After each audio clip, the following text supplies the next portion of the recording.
Hey guys, so it looks like he's wearing body armor, and there's where he got shot, right in the neck. And as you see, there's a spot on his shirt right there. So, a lot of people are saying this was staged. A lot of people were saying it was supposed to hit him in the chest, and I don't believe any of that. Ain't nobody gonna stage something like that. I don't know why people say the dumbest things, but guys, I can't believe this. So let's see what this guy thinks. Shirt. And that spot on the shirt also correlates with the very top edge of this body armor.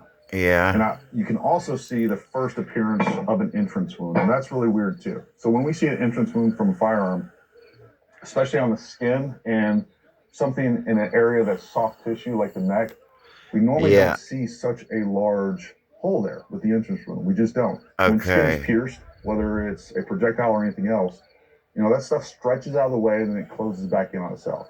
I've talked about this many times with 5.56 and They're even 9 saying he might millimeter have been hit wounds, from and I the have seen 30 back. cal wounds and even larger wounds. Entrance wounds A are lot of times with smaller. these smaller caliber wounds, even up to 30 cal, it's hard to see a entrance wound at all, especially with 5.56, 9 mil. A lot of times you got to stretch the skin. Wow. There's techniques that we use when we're assessing casualties where we stretch Oh the skin apart and my. we're looking for those less than obvious wound channels with an entrance wound. Here we see a Mmm. fairly massive wound. What is very clear to me is that we had a round that impacted the upper edge of his body armor, and then that round deflected directly upward. So now what we're dealing with is not Oh only a deflected look. projectile, but it's also now moving upward, which would make the wound larger, both because of its Okay. deformation and now its angle of entry, and it's also probably fragmented as well. And that also makes a lot of sense to me because there is a side view of this Oh. footage. Originally I thought that round went Look at directly that. into his neck and we would see some sort of exit wound on the back. I never saw that exit wound, and I think it's because basically we had that round hit, deflect directly upward and up Oh. into his cranial cavity. And Oh I'm fairly my certain that that projectile gosh. is still inside of his body. That's I crazy, also just watching guys. this and his reaction and the way that he seized, and I know there was a lot of Oh blood and my things after gosh. this.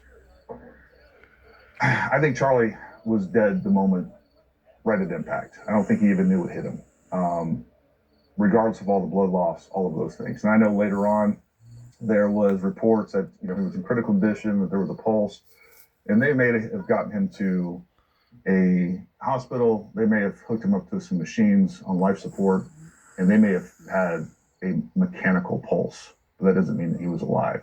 But I think he was dead immediately. And I think that, as sad as this whole event is, to me, that brings a little bit of solace to me because the last thing I would want for this guy that I feel like I'm friends with, even though I've never met him.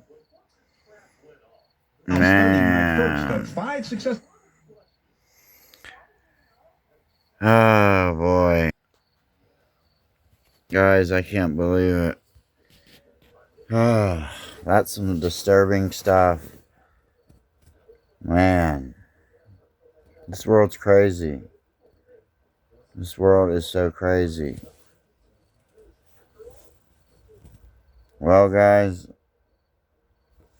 let's see what else they say here.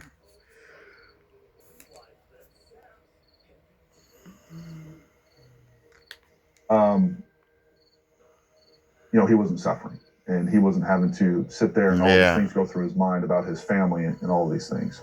So now it's about 12:45 Eastern time, September 11th, and we still don't know who the shooter is. There are reports that a firearm has been found in the woods near the location. It is a rifle, that there was some evidence of leftist ideology involved. I'm actually waiting to get confirmation on some of the documents that were supposedly leaked from the ATF. I would like to see some sort of confirmation before we dig too deep into that. I think, there's a lot of bait being put out there for people to take. And this, we saw this during Butler. We see this in every sort of these types of tragedies. You just got to be patient. You got to be careful. Um, I don't know what to say. Just be mindful. The main point of this video is give you some solid information that I think is going to be confirmed. I feel very good about putting this information out there. I think it's correct. And hopefully it will rule out some of the other nonsense that many of you are hearing. We're going to stay on this. We're going to continue to monitor what's going on. We'll probably do a live stream again. Today is Thursday, September 11th. We'll probably do a live stream this evening. Make sure you join us. We want to hear from you. We want to kind of, everybody can talk this through. We can start to digest and process some of that information as it's coming in during that live stream together in real time, sanely and logically. So make sure you join the live stream and you can get in on that conversation, and we'll read your comments. We'll take your questions. The last thing I want to leave you with is don't take the bait out there of, talking about violence or definitely engaging in violence or even protests or any of those nonsense. I think we need to live by Charlie Kirk's example. He would not see the truth. He was able to defend what he believed in, and he would not back down. And that's what made him a real threat. He was able to do it respectfully.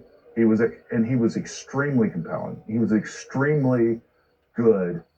And you could just watch him in his videos. Like this person that was so militant against him, you could see their mind and their opinions changing as he spoke. That's what made him such a threat to the left. And look, I believe the left is a cult. I believe that it is authoritarian.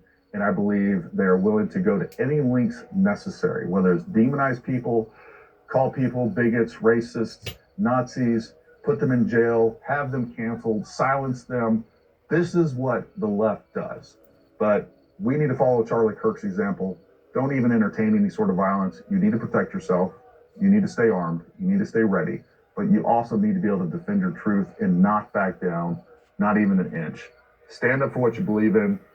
Debate others. Make sure that your voice is heard, because that's what Charlie Kirk did. Is he made people realize, hey, there are a lot of other people that believe the same things as I do, and I'm not going to be silenced. Anyways, I hope this was in some way helpful to everybody out there. Anyways, until next time, stay armed, stay ready. We'll talk to you soon. All right. That's sad, guys. That's sad. Well, guys, please please subscribe. My prayers go to his family. This is very sad. No one deserves it. I don't get it. I just don't get it. Alright, guys. That's it for now. I'll see you guys on the next one. Bye for now.